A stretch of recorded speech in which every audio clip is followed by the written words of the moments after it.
of the Meltdown, as we are happy to have you here. The weekend box office race is a deadly one as Civil War, the Ministry of Ungentlemanly Warfare, and Abigail all rack up quite the body count and are looking to be the sole survivor in the top spot the next few days. Taylor Swift has officially released her new album with Tortured Poets Department as personal heartbreak leads to more professional success. And no real shock here as the bomb dropped that Fallout is officially coming back for yet another season. And Lunce's list highlights some of the best Walt Disney World rides that have not yet been built but should be. It's all happening right here on The Meltdown, presented by MyBookie and broadcasting live from the Culver studio. Two big boys in a tiny studio, teaching you and me about everything they know that makes sound a meltdown. It's the meltdown, time for the meltdown, coming for the meltdown. Let's start the show.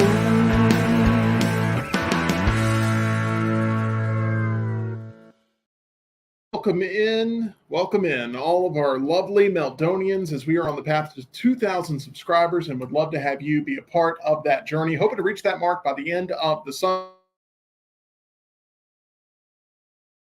As the other half of the Meltdown is currently on location in Central Florida at Walt Disney World. John, how was the trip down? It was long. It was dark, late into the night at 2:30, 2:45 is when we got here in the morning. And then, of course, everything goes awry this morning to wake up at 6:30. So a little bit of sleep. Haven't actually gone to a park yet, but we'll get there eventually. Actually don't get to go fully on vacation. Is that something that we can say publicly? I think so. I mean, yeah, pretty much. Also, your microphone keeps muting. I don't know why, but I keep trying to unmute it here on my end. But yeah, you are killing me, Tim. This is interesting, but we'll get it done. We'll get it done the right way. Okay. Here throughout this broadcast, as we're sort of testing this new way. Is Tyler muting your microphone? I don't think so. He is not. Am I here with you? It keeps muting itself. I don't know why, but keep talking. I'll watch that. Should be fun. Please do. John, have you figured out a way to pay for your four-figure dinner yet? Have you picked up any side hustles while being down there in Orlando? No. I'm thinking about maybe picking up a few Uber shifts tonight if I can try to make some extra money. But, yeah, we'll figure it out. I don't know. Okay, sounds good. John, you know a thing or two about making your way down to Florida. You also know a thing or two about making your way to wellness, which is led by Leslie and her board-certified team. We're very happy to be partnered up with them. Yeah, I do. I have some chicken I just ate here for lunch to have a little healthier meal than I normally do at Disney. We're about to go to Space 220 here when we get done with the show. So that should be fun as well. And I'll make better choices there, just like I am everywhere else. And I saw y'all eating beforehand as I was snooping on y'all eating healthy as well. So go to aplanforme.com. You can get on the same plan that we're on with Way to Wellness. I'm on it. Tim's on it. My dad's on it. Jim Dunaway, of course, is the king of Way to Wellness, showing us all how it's done. Go to aplanforme.com. You can learn more about Leslie and her whole board certified team. You can get started on the path just like we are. We're over 65 pounds combined down. Just go to aplanforme.com with Way to Wellness. The grown man triple threat trivia competitor known as Tyler is here. Tyler, the gauntlet was laid down yesterday. Are you getting ready for this upcoming Wednesday? I'm sorry, Will. Are you getting ready for this upcoming Wednesday with triple threat trivia? Oh, yeah. I'm going to be studying all weekend, trying to prepare to take down Ush.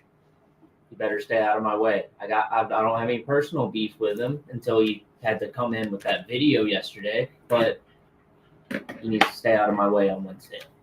Sounds like you're acting really tough here. John, are you trembling in your boots with Tyler acting the way he's acting? No, I'm ready to win on Wednesday once I'm back. Once we have all the technical issues figured out, I'm going to be sitting in that chair and I'm going to be ready to go and absolutely slay on Wednesday. Well, we're going to make this one very efficient as Taylor Swift is in the headlines yet again. Deadline ran a report about Taylor Swift's eagerly awaited new LP, The Tortured Poets Department, dropping across most of the country in the early hours of Friday with a surprise double album format, 15 additional songs. I'm sure that made you very excited, John. Yeah, so I didn't know that happened until about the time we got here is when that came out. And Laurel's like, hey, there's more music now. So then when I woke up this morning, I listened to the other tracks as much as I could. And let me just say, the second 15 tracks that came out is infinitely better than the original album that released at midnight. I think that you have a bunch of people trying to figure out exactly who this album is about. And there's a couple of people, it seems, John. So Joe Alwyn is who most of it is about. Old Jobless Joe, as a lot of Taylor Swift fans will call him, because they dated for 6 years or so. I'm sure my wife will correct me on anything over here when I get something wrong, but they dated for about 6 years or so, and didn't work out. I think she wanted a ring, and it didn't happen. I think she wanted to settle down, have a family. It didn't happen. So there's a lot of songs basically just destroying old Joe. And then Matty Healy from the 1975, there's a few songs about him. Laurel said 1989 apparently is about him and not Harry Styles also as well. And then, yeah, you got some Travis tracks at the end, which are the happier and much better tracks at the end. Do you have a favorite song so far? The Alchemy is pretty good. That's the one song on the main track listing that's about Travis. A lot of football terminology in there, so you can tell it's about him. There's a song. What's the high school song called? So High School. It's kind of a Travis song too. It's pretty good. The Black Dog's pretty good. Okay, Laurel has a lot of tracks she's naming out, but it's Florida was actually pretty good too. As I was driving into Florida is when I listened to Florida, so it fit very well. The launch was greeted with feverish speculation over who was the target in the lyrics, in songs such as The Smallest Man Who Ever Lived and Guilty as Sin. Give us a breakdown of who exactly you think those correlate to. Anything? I'm sure this is all Laurel territory. Matty Healy. Yes, those songs are about Matty Healy. Okay. She's hearing you say everything. It's like, oh, that's about him. Oh, that's about him. The relationship between them was brief, but it happened in 2023, so it's fresh here. Isn't there a song on here about Travis Kelce? Yes, The Alchemy is about Travis. So High School is about Travis. There's a few songs about Travis on here, but most of the main album is about Joe Alwyn and Matty Healy and basically how awful everything is. The response to the album by music journalists who were left scrambling by the drop of 15 unexpected extra tracks has been mixed so far, as deputy music editor at The Guardian, Laura Snape, told the BBC's Today Morning News and Current Affairs program there's a lot going on it. It lives up to the billing in terms of the intrigue people wanted out of it. I would say the Sun is wrong. The song is about Matt Healy from the 1975 and not the other dude. There's a Taylor Swift industrial complex at this point. There will be thousands of articles published today working out what the songs are about. The intrigue in the lyrics is somewhat predicted on Gossip, and I found that after 3 or 4 listens to this album, or at least the first half, once you drain the fact out of it, I wasn't quite sure what the replay factor would be. I would assume Swifties feel very differently, John. I think that they're going to be replaying this thing nonstop all throughout the summer. Yeah, and like I said, for me, it's the back half of the album, that anthology album or whatever. I'm sure, Laurel will be playing it nonstop and all the crazy Taylor Swift fans will be playing it nonstop. But yeah, I mean, it's not as replayable as, for me, replayable a lot of times is stuff I can jam out to in the car, like driving. It's not like, that's very good and deep, and I can really think about it. That's not like replayable to me. 1989 was replayable. Reputation, maybe the most replayable to me. This is not that. I will say that. I want to play another round of Infuego or Streetwater Sour Cream. Oh, God. Are you ready to play, John? Yes. I'm only giving 2 options. You just tell me which one you're leaning closer to. Okay. Obviously, if you watched last week, Infuego means 2 thumbs up. Streetwater Sour Cream is the worst possible thing something can be called on this show from this point forward.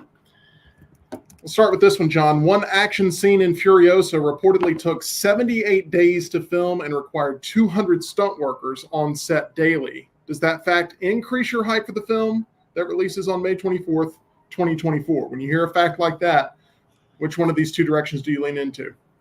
Infuego, it makes me excited for it, but it better be worth it. Tyler, Infuego or Streetwater Sour Cream if you had to choose between the two? Infuego, I guess. But closer to no reaction, honestly. Okay. The iteration of The Office has cast Domhnall Gleeson and The White Lotus's breakout star Sabrina Impassatori. Greg Daniels and Michael Coleman created the new series. It's been reported that this is not a reboot of The Office, but set in the same universe. Are you Infuego or Streetwater Sour Cream on The Office coming back, John? Streetwater Sour Cream that has been drugged through the mud and the dump and everything because they absolutely don't need to remake The Office. It's the worst possible thing they could do. I'm sure I'll have a little hype at first, but you just cannot have the same show. Tyler? Streetwater Sour Cream. I'm not even a fan of the original Office. Well, not even original UK or US Office, whichever you prefer.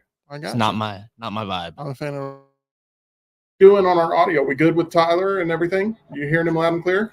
I wouldn't go back and forth as much as you're going back and forth. Okay, there we go. Let's stick with this then, which is great for this segment. Keanu Reeves is in talks to star in two-time Palme d'Or winner Ruben Östlund's highly anticipated next feature, The Entertainment System is Down, which is an airplane emergency movie. John, which way are you going here? Is that the guy that did Triangle of Sadness and The Square, I think? Sounds right, yes. Yeah, I watched Triangle of Sadness. I thought there was a lot of hype behind it. It had a couple decent name actors in it. It wasn't just all foreign people. Not my thing, though. So anything he does, I feel like it's a little, even for me, who loves artsy, pretentious films, a little too artsy and pretentious. All right, Tyler, just give me a thumbs up here. Thumbs up or thumbs down? Oh, thumbs down. That's not good. Keanu Reeves needs your money, Tyler, and you're not going to give it to him, and that's upsetting. She-Hulk star Tatiana Maslany blasted Disney CEO Bob Iger during the strike for being completely out of touch with the workers who make his shows happen, who make people watch these shows, who bring viewers to him and his money. In those moments, this is what she said, quote, "In those moments, you're so heated up." There we go. In those moments, you're so heated up, it's hard to articulate yourself in a way that you want when you're on the picket lines with everybody. I have a feeling she's going to regret these comments, John, considering Bob Iger is her boss yet again. I would say that she probably thinks her own comments are Streetwater Sour Cream. Yeah, I wouldn't want to say anything that offended Bob Iger. I would want to do everything possible to appease Bob Iger and, suck up in any possible remote way. Okay. I want to give a quick lay of the land here on the box office, and then I want to bring in Tyler for a review of a movie we saw last night. Henry Cavill's most current role is Gus March Phillips in Guy Ritchie's The Ministry of Ungentlemanly Warfare, which is officially out in theaters. Tyler, you seem to genuinely enjoy that film. You also got a chance to see Abigail along with me last night in what was the opposite of a packed theater, a movie directed by Radio Silence, who made the last two Scream films. Which one of these two movies would you recommend the audience check out this weekend? Definitely go see The Ministry of Ungentlemanly Warfare. It's fun the whole way through. If you like historical fiction, you'll have a blast. Do not go see Abigail under any circumstances, though. That should be a streaming movie. I don't know why it's released in theaters. There's no chance this builds up a good word of mouth before it hits streaming. I agree with you on that, Tyler. The tone seems way off to Abigail. There's way too many plot twists, some goofy performances, a lot of them intentionally goofy, but it just doesn't work for me tonally. I was genuinely never scared. You had some somewhat predictable death sequences, bad editing. There was literally a scene where a character is delivering a monologue, saying something completely different from the shot in which they are using to show this character speak. And I was like, how did this make the final cut? It was tiring, annoying, and no one was in this movie to root for.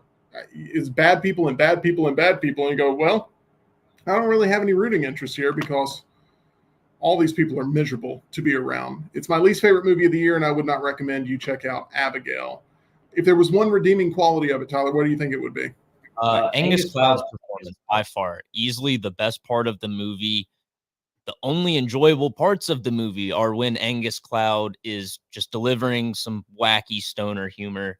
Other than that, it's just boring. Speaking of vampires, it was reported on John Roca's The Hot Mic that the Blade MCU reboot starring Mahershala Ali will reportedly start filming this summer in Mexico, with the film reportedly being stripped down to Mahershala Ali killing vampires. This thing has been in production hell, John. Does it excite you to know that they're getting back to basics? Isn't that what Blade is? He's killing vampires. I mean, that's kind of it. That's what Wesley Snipes did. Why shouldn't Mahershala Ali not do the same thing? I don't know if we'll ever actually see the movie. I feel like it's been in trouble since day one. I know we heard his voice at the end of Eternals, and that's basically it so far. But yeah, that whole side of the MCU seems to have completely fallen off. So as much as I like Mahershala Ali, as much as I like Disney and Marvel and what they're doing with the MCU in general, I've actually kind of lost some interest for this. It has been through an absolute production nightmare, and there's been writers that have been fired on this, and Mahershala Ali has been sort of the one figure that has seemed solid and consistent with having to be a part of this for it to work. I do want to remind you that if you happen to be a vampire looking for flexible hours to clean your fangs, visit my friends at Alabama Dental Associates. If it happens to hurt when you bite down, turn to the team located on Grants Mill Road. And Alabama Dental Associates, led by Dr. Jeff and Dr. Brian, they allow you to feel at ease about all of your trips to the dentist. They have all the latest advancements in dental healthcare technology and can take care of your dental work right there in one convenient place. The friendliness of the entire practice, that's what stands out most to me. It's always a warm welcome when I walk in, and I enjoy my trips to what I consider to be the perfect dental team. Reach out and try them for yourself. They can help you feel at ease knowing you're going to be taken care of the right way. For more information or to make an appointment, call them at 205-956-8977. That's 956-8977, or visit alabamadental.com. They look forward to seeing you. Deadline reports that Lionsgate is calling their all-in previews for Guy Ritchie's The Ministry of Ungentlemanly Warfare at $1.45 million. That would encapsulate not only the screen unseen, but everything that has been tallied up until and through Thursday. That includes $600,000 of that money in advance shows from last weekend, in addition to Thursday's cash, which means Universal's radio silence vampire movie Abigail ended up winning Thursday night previews with $1 million. Meanwhile, Sony Crunchyroll's anime movie Spy X Family Code White, that's not easy to say. Don't pronounce the X, Tim. Oh, okay. I'm used to Godzilla X Kong, so that's what has ruined it for me. Thank you very much for that, Tyler. It did $670,000 from Thursday shows. Deadline reports that the Weekend Crown is expected to be a game of rock, paper, and scissors between Abigail and Civil War at about $12 million apiece. John, which one of these two movies do you think wins the weekend? The New Affair in Abigail or last week's champion, Civil War? I would imagine most theaters are not necessarily like y'all's was last night, and Abigail will ultimately win. Now, will it win with like 10 million? Probably, but I would think Abigail would probably end up winning. We'll see. Civil War on more premium screens. Arguably, with IMAX, it's staying there. That could probably give it the bump it needs, but you would think New is going to be number one. But I'm just happy to see that John Lunsford is picking a horror movie here over his beloved Civil War. Hey, I live off the facts, and I just go off what I've seen. It seems like Abigail could just hit the double digits, but if Civil War, any A24 movie, whether it's great or awful, which we obviously debated that, is not going to hit, double digits a lot of times, even week one, much less week two. John, a bigger fan of Abigail than either me or Tyler, just by saying that he thinks it will perform well. I'm not pointing the finger at you. I just really hated Abigail. I don't hate you, John. Okay. Ministry of Ungentlemanly Warfare and Abigail are both R-rated with good reviews on Rotten Tomatoes. I was shocked to see how good the Rotten Tomato score was for Abigail after having seen the movie, blindly not knowing what that number was. They are respectively at 71% and 83% fresh. The Guy Ritchie movie is expected to log in the middle single digits. Both are sharing premium large format screens this weekend, but Civil War once again remaining in IMAX, along with Spy Family Code White. Did I get it right that time, Tyler? You can just nod yes. Yep, got it. Excellent. Speaking of A24, we learned today that 2023's The Iron Claw lands on HBO's Max on Friday, May 10th. I have found myself now John saying HBO's Max instead of HBO Max because they relabeled the whole thing. It seems kind of a defeatist thing to relabel your entire streaming service only for people to then have to add an apostrophe S to where you already had the perfect name. But you love this movie, The Iron Claw. It was one of your favorites of 2023. I really enjoyed it as well, minus one bad Ric Flair impression, but that did not sink it for me. Is this something you're going to check out again, or is it that perfect one-time watch? It was such a tough watch because it is a very depressing movie. I would probably revisit again, mostly because after I've seen it and then gone through it has nothing to do with like WrestleMania. It has nothing to do with WWE or anything, but like having seen that and been through a kind of a wrestling phase with Rumble through WrestleMania since then, and then kind of popping off of that now, like, hey, I'm kind of in a wrestling mood. I'll watch it again and see if I pick up on names that were mentioned. You know, when you go to the Hall of Fame and all these old names get mentioned and everything, was there some name I missed when they went to Japan or something like that I wouldn't mind watching it again for something like that. The biographical drama debuted in theaters on December 22nd and received critical acclaim, starring Zac Efron. And you, John, think he should have been up for an Oscar? I thought he was Best Actor of the Year, period. I mean, over anybody else that was listed, because even with a movie like Oppenheimer, it seems like Robert Downey Jr. was the one that got more pub and all than Cillian Murphy was. I feel like there were other categories that were more intriguing. For Best Actor, for me, it was Zac Efron and nobody else. Tyler, is this a movie that you have seen? Didn't you check it out in theaters before it left, or is this something that you have not seen yet? Was that The Iron Claw? I did. I caught it when they re-released it as part of all of the Oscar nominations getting a re-release, and I loved it. But I probably won't rewatch it. It's very sad. Efron's performance in that, though, is incredible, right? Incredible. And the entire family really comes together as an ensemble piece. Von Erich, Harris Dickinson as David Von Erich, Stanley Simons as Mike Von Erich, and Holt McCallany as Father Fritz Von Erich.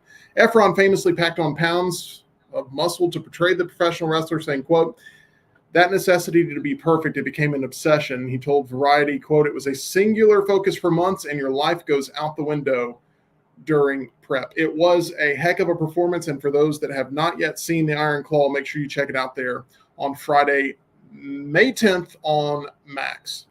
Let's get to Lunce's list. There's a lot of things to do at Disney World. John is right there in the House of the Mouse today. There are tons of exciting things to do at the Orlando area attraction and plenty of rides that thrill, but which IPs are Disney not utilizing to their full potential? What 5 rides should be added to the Mickey Mouse mix? Let's get ready to discuss John's personal pitches on another brand new edition of Lunce's List.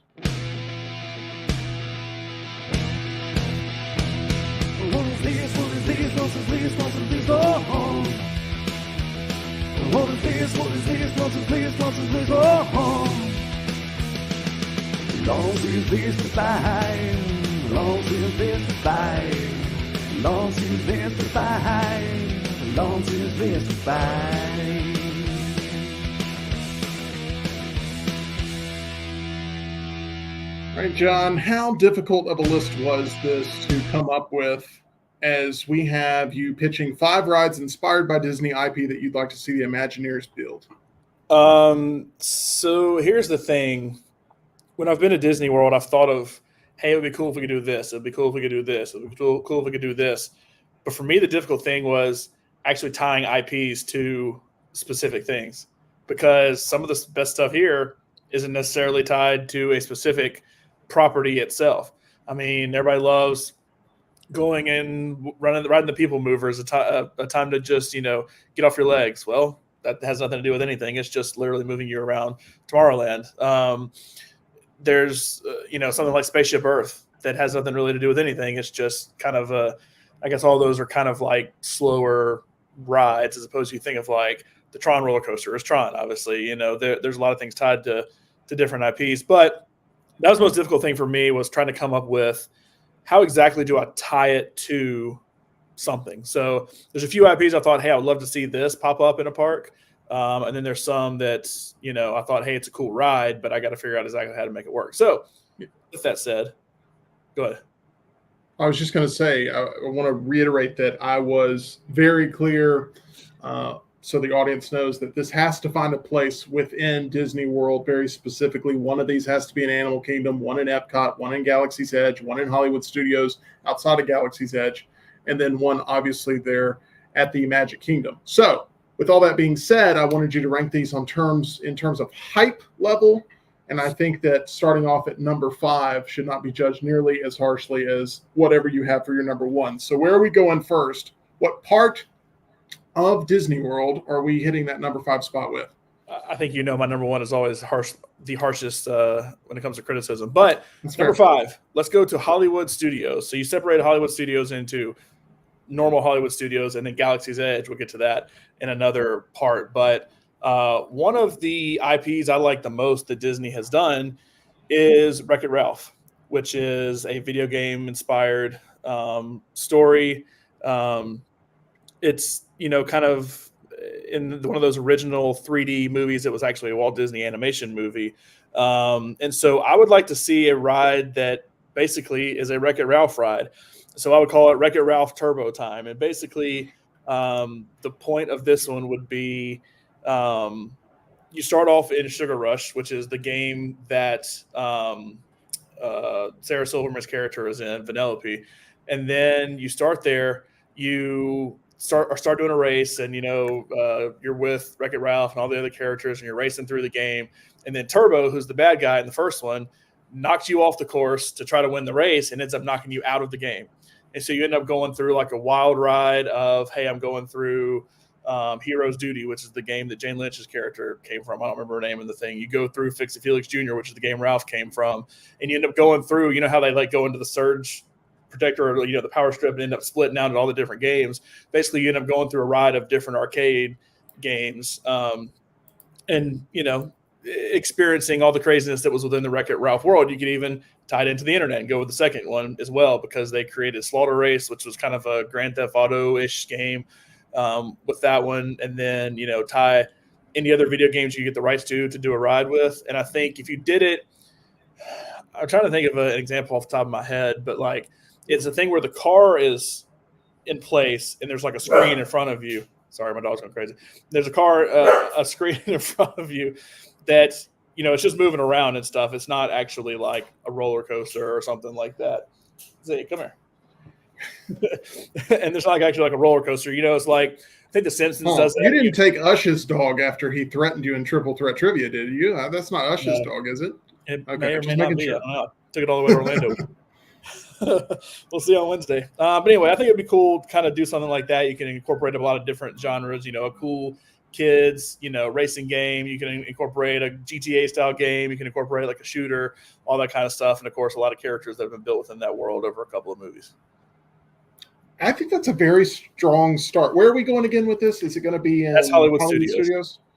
I thought that would make sense there. I thought I heard that, but excellent start. I'm surprised that's actually number 5. If you're going to start off that strong, I can't wait for what the next 4 are. So that's a really good one. You see Wreck-It Ralph and all the characters in the parade all the time, but you're right. They never have their own game, and who knows what that could do to restart that film franchise up, because Bob Iger is looking for notable IP already that he can build more films off of. It seems like Wreck-It Ralph is primed for more movies and more theme park attractions, and having a little arcade or something in the lobby wouldn't be such a bad idea after you get off the ride.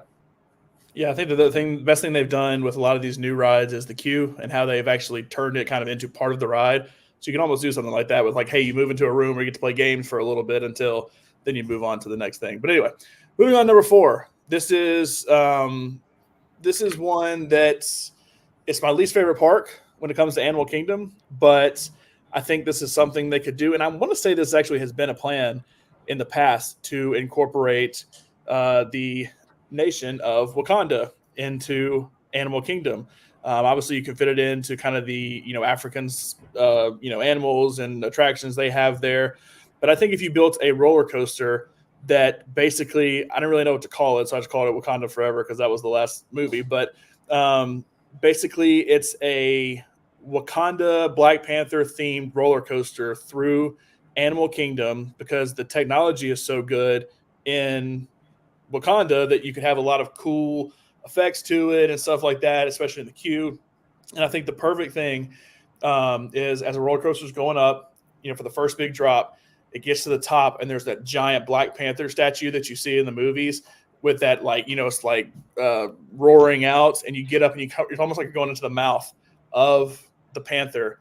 And then right when you get to the top and you think you're about to go into the Panther's mouth, you drop and it starts going through Wakanda and it goes through the different tribes. You have kind of how something like the Hagrid's roller coaster at Universal made the scenery around the roller coaster itself very good. Instead of just, you have kind of a goofy story, they launch you off and then it's just a roller coaster at that point. You build scenery around it and you go to M'Baku's tribe and you go into the main city, you go through the throne room, stuff like that. I think you can have a cool queue with that as well and incorporate some more Marvel stuff into it. I think you could sell some Brian Fantana cologne as well in the gift shop, which 60% of the time it works every time. It's made with real bits of Panther, so it's good. But I think that's so far you're 2 for 2, John. You're killing this, and I could actually see these as things that are announced at the next big investors meeting or the next D23 of things that they have in production. So far, so good, as we are going with the Black Panther ride there in Animal Kingdom. All right, let's go with number 3 on Lunce's list today. All right, number 3. This is it's not much of a ride in the sense that People Mover, it's not like woo ride, but it is a ride. In that sense, you got to wait in line, you got to get on it, even though a lot of it's kind of sit and relax and kind of cruise around Magic Kingdom for a while. But I kind of decided this is something I'm honestly surprised has not existed at Epcot yet. But I wanted to take that. It is not tied to a specific IP. This is one that I couldn't really figure out. But then I decided, hey, why don't you theme it around specific countries and the movies that maybe are around those specific countries? So you already have Frozen with Norway, I believe, in Epcot. You have Ratatouille with France. You could go Mulan with China. You can find a few different, I don't know that you can find a perfect Canadian one or UK or something like every single country. Obviously, American, you can go with any movie you really want. But it's basically imagine the People Mover, but around the entire circumference of Epcot. So if you want to make a lap and not have to walk the entirety of Epcot, you basically can get on a ride that takes you and kind of shows you the different countries a little in depth as you go around, and you tie it to different properties that from Disney. So when you get to China, you have Mulan. They've done obviously an animated movie that was widely successful, and then a live action not so much, and especially because of COVID. But you can incorporate elements of both of those. When you get to France, I know they already have a Ratatouille ride, but use part of that. Same with Frozen. I feel like that Frozen ride is kind of hidden that you may not even know it's there if you don't pull up your app and see the long wait time for it. So use something like that. But if you just said, hey, I want to visit the countries, but I want to go into a building at every single country, you can ride that and just kind of hit the highlights of it, get off your feet for a little bit, and it can kind of just be a continuous thing. You use the People Mover as inspiration for this. The People Mover is low-key one of the best rides that exists in all of Walt Disney World. Just hop on that thing. As long as it's running, just hop on that thing and take yourself a nice little break, get off your feet, like you said, and go through Space Mountain. Sometimes you get a chance to see it with the lights on, which is another exciting trick of the People Mover. But I'm with you on that one. A second People Mover, but this time incorporating different Disney properties from around the world with the World Showcase. Sign me up for that one. I'm curious what the infrastructure would look like on that, but let's get some building now. Yeah, you talk about breaking down. If something like this broke down and it was the entirety of the park, I mean, you'd have to have the tech perfect on it. And I think you could have maybe 4 stops. So, you wouldn't have to make a whole lap and then stay on the whole lap if you're like, oh, man, I really want to stop it. Blank. It's almost like a mix of, a train around it and, the People Mover. And you can get off at, maybe have the starting part, the middle area where it kind of goes into Spaceship Earth, that, the futuristic stuff. That's where it starts. You go to the UK, which is near the back exit, America, which is exactly on the other side, and then China kind of finishes out every quarter, basically stop at different places. Okay, let's get to number 2 on Lunce's list, going strong here. And I'm going to guess that next we are going to Magic Kingdom. That's going to be my guess. We're actually not. I say Magic Kingdom for number 1. Okay, Galaxy's Edge then. Galaxy's Edge has 2 rides as of now. They have Smuggler's Run, which you basically get on the Millennium Falcon and go on a mission on the Millennium Falcon. And they have Rise of the Resistance, which you basically, go through. It probably has the best queue overall because you have a lot of interactive parts. You move into one room, and then Ray gives you a mission, and then you move into another room, and you're on a ship at that point that kind of vibrates just a little bit. Really, it doesn't do much but kind of spin you around, and then all of a sudden you're in the middle of space, and it has a really cool queue. It has probably the best visuals when you get on the base and you see like all the stormtroopers you can see out in space and all that. So I kind of thought, why not combine a little bit of both of those? And this is one that I can't really figure out the tech on, but that's what the Imagineers are for. I think some of the coolest stuff when it comes to Star Wars is the dogfighting with X-Wings, TIE fighters, stuff like that. So why not build a ride off of something like that? Use a little bit of the Smuggler's Run element from your fighting in the Millennium Falcon, and use some of the technology you have in Rise of the Resistance with the magnetic track that you're kind of on, and do something that's, I'm going to call it Star Wars X-Wing versus TIE Fighter. And it's basically you're in an X-Wing chasing down TIE fighters through various scenes. And instead of having physical stuff like you have on Rise of the Resistance, so part of the cool thing about Rise of the Resistance is like if there's a giant turret firing, it's actually firing in front of your face like a real live turret. This is maybe more virtual, but you're in like an X-Wing cockpit, and it can almost be like a two-person ride. So like, let's say I'm in the front and somebody's sitting like where, R2-D2 or BB-8 or whoever sits like where the droid sits in an X-Wing, and you're basically firing at TIE fighters, and you turn it to like almost like a game element of, because that's what I hate about the Smuggler's Run. Smuggler's Run, you can hit every button right or hit every button wrong. You're going to land the exact same way every single time. It just may be a little different angle or so, but pretty much the ride's going to end. You can't just fly off into space or crash into the side of a mountain or whatever. Not that you necessarily want to do that, but like build something where it's really a mix of those two and Toy Story Mania as well, where like, you get points for shooting. It's kind of like a game almost, like Laurel and I always compete in that and everything. Incorporate that into it as well. So you're kind of an X-Wing pilot shooting down TIE fighters, trying to win, for the rebels, and incorporate all the elements of the two rides you have and something like Toy Story Mania as well. John, I could probably give you just Galaxy's Edge as it correlates with this project that you've had with Lunce's list, and you could probably come up with 5 rides just for Galaxy's Edge alone, which is why I actually thought Galaxy's Edge would be number 1, because maybe you had that perfect choice there for that top spot. But this would excite a lot of people. Everyone wants to fly an X-Wing at some point in their life. You get a chance to fly a busted up Falcon for sure, which is my favorite Star Wars vehicle. But this would be a huge hit, and it has to be better than that awful Mission Space ride that they have at Epcot. Like I wish they could just take that sort of area that they have over there and turn it into an X-Wing event. That would be a lot of fun if you could put that in Epcot. Yeah, about 45 minutes I'm actually going there because we're eating at Space 220, which is right there next to it. I've never actually been on Mission Space before because I've heard nothing but it's awful. There's horror stories from it. I never want to step foot in there and kind of let the lore of it continue to live as being awful. You've been in space camp. There's no reason for you to go to Mission Space, but I would much rather have Spaceship Earth, which is the big Epcot ball, to go to that multiple times than go back to Mission Space. Okay, at number 5, that Wreck-It Ralph Turbo Time ride. At number 4, the Black Panther coaster, right? I mean, you would say it was a coaster in Animal Kingdom. Yeah. Number 2, you have the Epcot People Mover that would take you through and do all sorts of great things with introducing you to different properties set around the world. And at number 2, Galaxy's Edge, having that Star Wars X-Wing versus TIE Fighter fight, that dog fight up in the stars. Where are we going with number 1? I know we're going physically to Magic Kingdom. When it comes to the actual ride and the pitch that you're giving us, this is obviously you saving the best for last. So you're going to have to impress. What is it? So when I started thinking about this list, I started thinking about it in the car a little bit last night. And I really thought about it in the shower today. When I woke up, like, hey, what would be really cool? And for some reason, like when I go to things I enjoy the most, I probably go to something like Spaceship Earth as something I enjoy the most. It's super simple. There's really and truly not a ton to it when it comes to what you experience on the ride.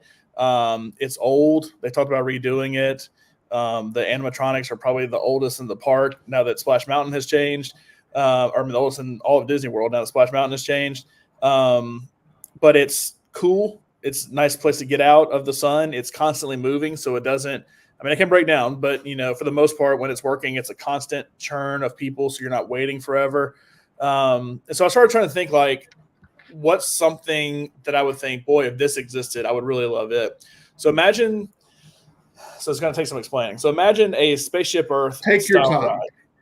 Okay, imagine a Spaceship Earth style ride that takes park goers through the first 100 years of Disney, since they just celebrated their 100-year anniversary. You start at the beginning, and basically, when riders are in line, they reach a point in the queue where things turn interactive. In Space Mountain, they give you a chance to. They take your picture and they like put your face on like a little Jetson style character where you're in the future and you're like going through. It's really awful now. It probably was cool when it first was invented, but you see it now and it's like, it's kind of cheesy. It's kind of stupid. Well, imagine now with the technology that we have and what Imagineers here at Disney could do. And you reach a point in the queue where basically there's tons of kiosks around the room. And they did this with Test Track too, where basically you can create a virtual version of yourself to place within the ride. And there's 4 major buttons right now on Disney Plus. This is a way to promote Disney Plus too. When you log in, minus like Hulu and National Geographic and stuff, but there's Disney, Pixar, Marvel, and Star Wars. So what you do is you create a character that fits within every single one of those worlds. So let's say me, I'll go in and I'll create myself. And so I'm going to say I'm a semi-tall, kind of big guy with brown hair, a beard. I'm going to be wearing a hoodie and jeans, let's say, is my outfit. And then it shows 4 people on the bottom that is like my representation. One is like an actual drawn Disney cartoon. Obviously, it's it's computer generated, but it looks like it's drawn.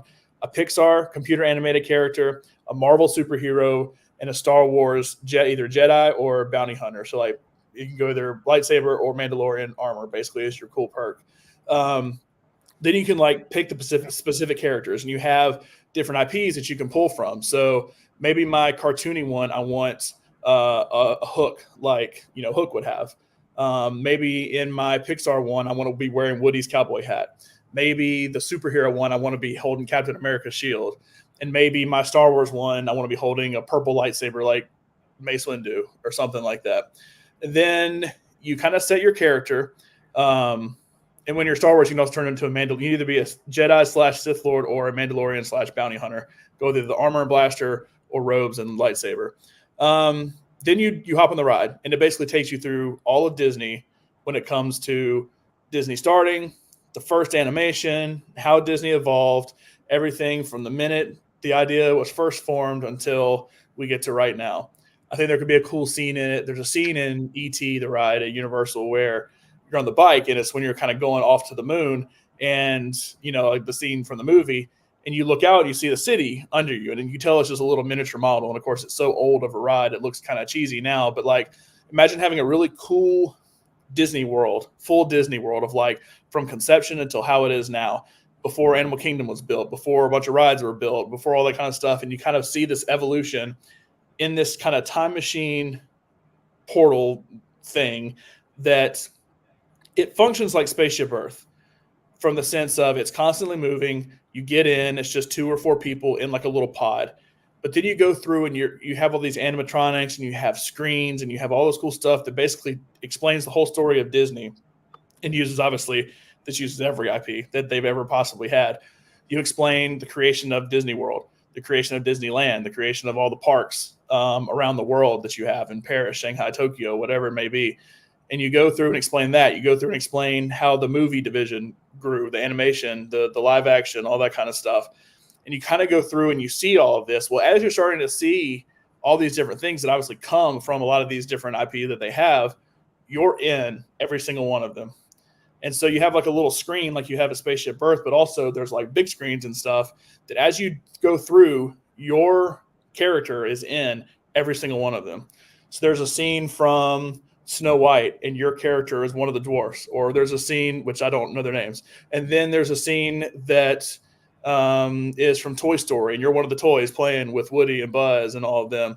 There's a scene from Endgame where there's all the different superheroes sitting there and you're sitting there however you dress yourself up. There's a scene from Star Wars, like a big battle scene from Star Wars that you're there too. And they kind of fit you into all these different places. And then so that way you're basically involved in the evolution of Disney from day one until now. And then when you get done, one of the things they used to have cool about Spaceship Earth was they used to have, when you got off the ride, there was like a whole little, I don't know what to call it, but there was like a bunch of like little kiosks and stuff. You can go and play games and all that kind of stuff. And like, it doesn't really exist anymore, especially since COVID. They kind of shut all that down. So when you get off the ride, there's another little thing like that you can take your character and you can play a game with your character as the main person, kind of like you would with your like little guy on the Wii. You could me. You could play like with those, but it's your little character. So basically, they build this character that they can fit into a lot of different ways. Then when you get done, a lot of times it's on your phone. The pictures they took of you, well, everything about your character is on your phone, and all these. There's a shot of the Avengers. Like they're ready to fight, and your guy's sitting right there with them. Or there's a picture of Star Wars Jedi, and your guy's sitting there with them. It all goes to your phone, so you can share on social media, obviously, to promote Disney World and all that kind of stuff. They want you to do that. And then if you don't want to wait at a kiosk when you get there, you can also log into the Disney World app and create your character beforehand. Or if you're going back for a second time, all you do is swipe your magic band, and your character's still there. So you don't have to go through that every time. You can just do it once on your phone or do it once when you get there, and it's always there. And so it's basically a Spaceship Earth style ride that is completely customizable and completely goes through the entirety of Disney's history using every bit of IP. And you put it in Magic Kingdom because when you think of Disney World, you think of the castle. And so it can maybe start with how you view it. Let's go back in time and get to this point. You did your homework, John. Congratulations. You passed the test. I wish I was Willy Wonka and can grant you the keys to the kingdom and you could just run it the way that you see fit, but that's unfortunately not on the line here for Lunce's list, but a very thorough exercise. That must have been a very interesting conversation in the car ride all the way up to Disney World, or all the way down to Disney World, trying to figure all this stuff out. That's really impressive. So there we have it. Lunce's list for today. Those are the 5 rides that aim to excite, and it sounds like John has definitely got a passion for being potentially an Imagineer himself down the road. Who knows? It could happen. You haven't written it off, I'm sure. Sure, I'll take it. All right, it's now time for some Tyler time. Tyler, I want to talk a little bit about those 2 trailers that dropped yesterday. We did a reaction to them both. What did you think of Trap? Because I think this movie is going to be a huge success at the box office and on streaming. I agree with you. So just from the premise of this movie, when all we knew is that it had Josh Hartnett in it, it was directed by M. Night, and it takes place at a concert, I was in. You see the trailer, the twists and turns, the color palette, the interesting story, and I'm hooked. I can't wait for this movie to come out. It's quickly become one of my most anticipated films for the rest of the year. Yeah, I think the Butcher character has the potential to be one of the greatest on-screen characters that we see this year, which it's revealed in the trailer. Josh Hartnett is alluded to being the Butcher. You're not necessarily buying that. You think that there may be a chance that we've got another swerve coming here with who is actually the Butcher that they're searching for in this concert venue. I think they could switch it up, but also towards the end of that trailer, I just got such a Norman Bates feel from Josh Hartnett staring into the camera that I might just have to buy what M. Night's telling me. Good call on that, by the way, a Norman Bates sort of stare, because it does have that same sort of menacing. Even when he's smiling, It's a terrifying sort of look. If there's something else going on there. So if you have not yet seen our Trap trailer reaction, you can check that out on the channel. And it is a very enjoyable looking film that is set to hit theaters August 9th, perfectly lined up with the release of this latest Taylor Swift album, because it is all about going to what is the biggest concert you can possibly go to, and then whatever kind of chaos ensues should be rather interesting. Transformers 1, Tyler, it hits theaters September 20th. We weren't too blown away by this trailer. A reaction up as well on our channel, but this is an animated feature that looks like it's trying to appeal to a family audience, but all the characters in the face look sort of dead to me, I'll be honest. Yeah, I'm not a fan of the animation style. It just looks very bland. It looks sanitized. It's just like this is a cartoon Transformers movie. If you're a fan of Transformers, that's what you got, but they're not taking any risks. They're not trying anything new. I am can't get excited for this when it comes out September 20th. Once again, is the untold origin story of Optimus Prime and Megatron, better known as sworn enemies, but once friends bonded like brothers who changed the fate of Cybertron forever. Keegan-Michael Key plays Bumblebee in this. And Tyler, that looks like the most exciting part of the film. By far. By far. That's actually a solid casting. Yes. The self-styled knighthood of warriors in Transformer-like armor, by the way, are coming back. The quasi-religious Brotherhood of Steel will be a big storyline in season 2 of Fallout, which has now officially happened. We learned this last night, that Fallout is getting a second season. This is not a shock at all, but it's nice to see after having binge season 1, our full review up on the channel of that. If you're looking for something to consume over the weekend, and maybe you work your way through Fallout and want to hear our thoughts on it, really enjoyed that conversation, but you weren't a big fan of the Brotherhood of Steel. No, and that carries over from the games. It's not an active disliking of the Brotherhood of Steel. It's just indifference. I'd rather explore the wasteland, hang out with the ghouls, see what's going on with the vaults, that sort of thing. But they play a pretty big part in the video game New Vegas, which the series takes place 15 years after. Okay. I think that there are things that are alluded to in this season that will excite both fans and maybe new fans of this series with what they plan to do moving forward.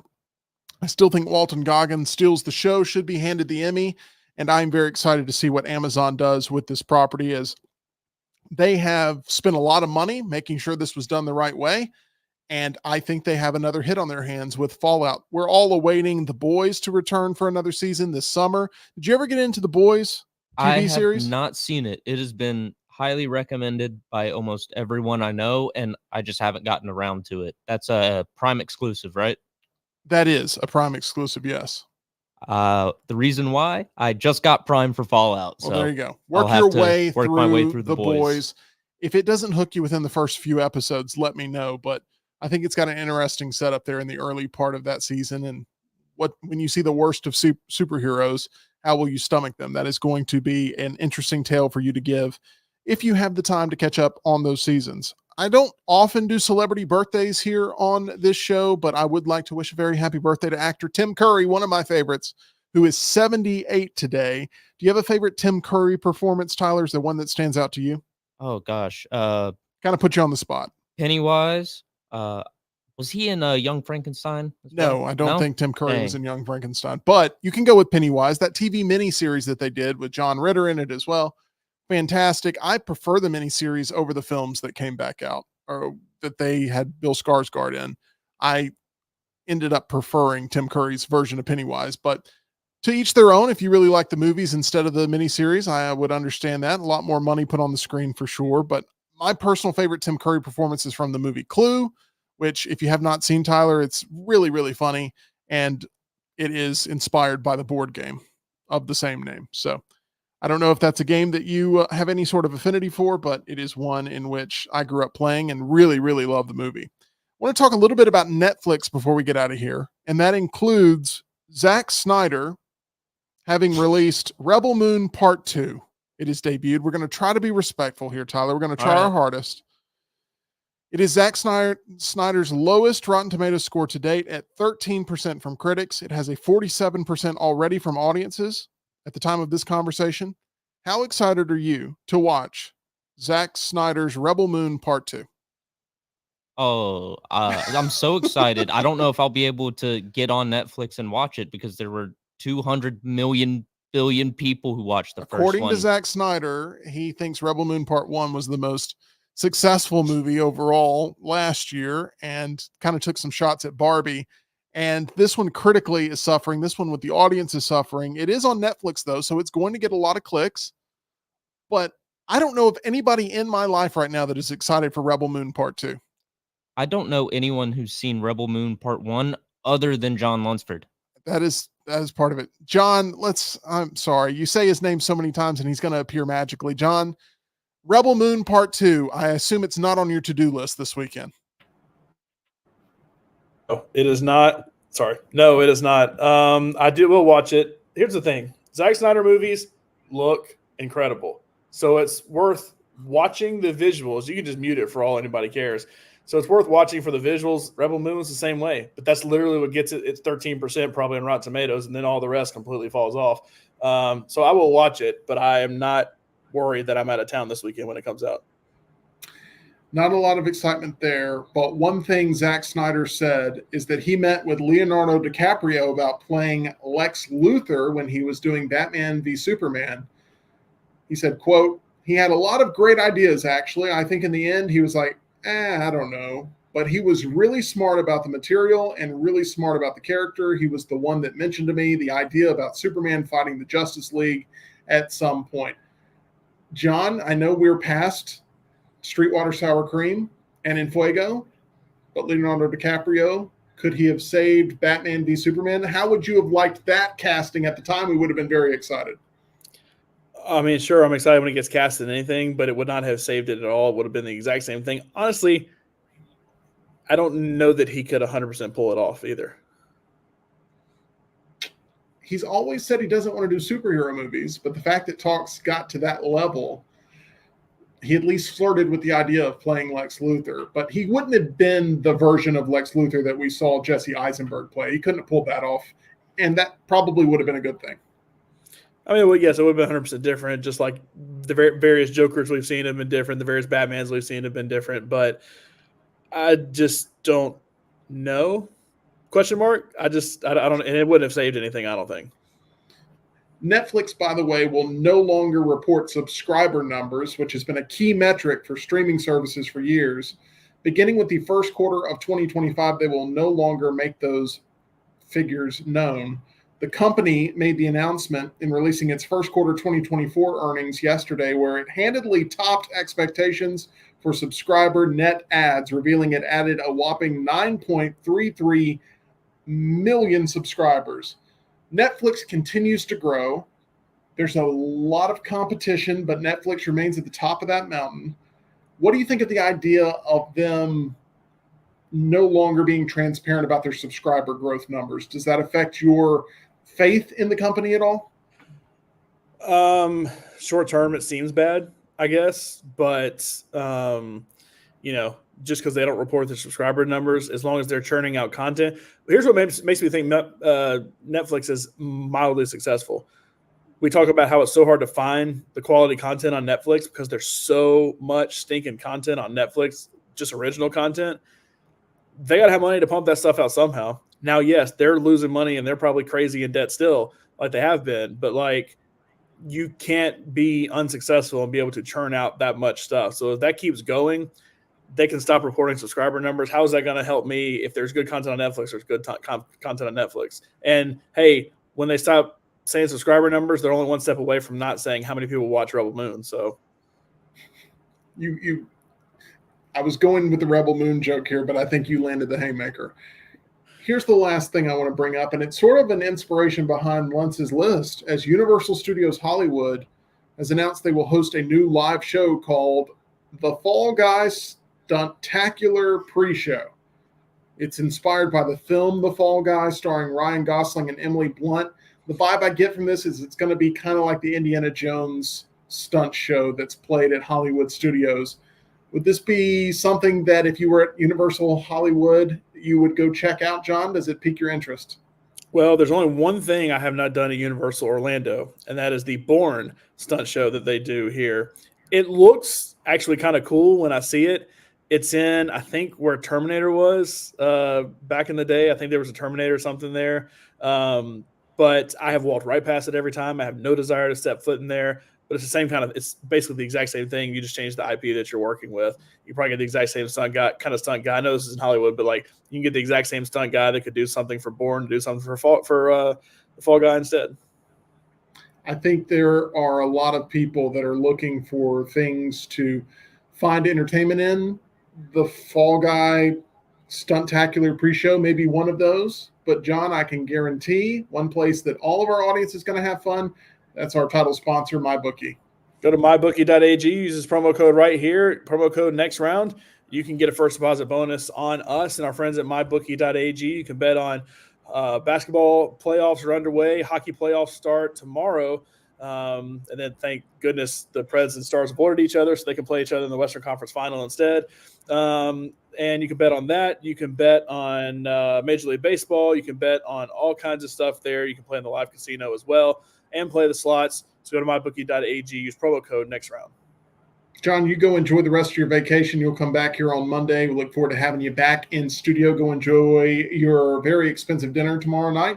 We look forward to the whole review. I'll be searching social media for anything that you end up posting, but I hope it's worth the time. Stay safe, and we will see you back here as we are excited to see what wins the weekend box office. We'll have those answers for you on Monday's edition of The Meltdown. Hope everyone has a great weekend. Make sure you check out all of the content that we have for you up on the channel and subscribe if you haven't already. We'd love to have you along with us on this journey that we call The Meltdown.